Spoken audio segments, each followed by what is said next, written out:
இங்கிலாந்தில் George Muller என்னும் தேவ மனிதர் ஒரு அனாதை இல்லத்தை நடத்தி வந்தார். ஒரு நாள் காலை அவர்களுக்கு உணவில்லை. வாங்குவதற்கு பணமும் முல்லரின் கையில் இல்லை. உணவறையில் அனைவரும் அமர்ந்தனர். மேசையில் காலி தட்டுகள் மட்டும் இருந்தன. முல்லரும் குழந்தைகளும் ஜெபிக்க ஆரம்பித்தனர்.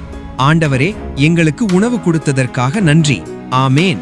அவர்கள் சொல்லி முடித்தவுடன் கதவு தட்டப்பட்டது. ஒரு பேக்கரி உரிமையாளர் நின்று கொண்டிருந்தார். ஐயா, எனக்கு இரவெல்லாம் தூக்கம் வரவில்லை. கர்த்தர் உங்களுக்கு ரொட்டி கொடுக்கச் சொன்னார். இரவு 2 மணிக்கு எழுந்து ரொட்டி சுட்டுக் கொண்டு வந்திருக்கிறேன். ஏற்றுக்கொள்ளுங்கள்.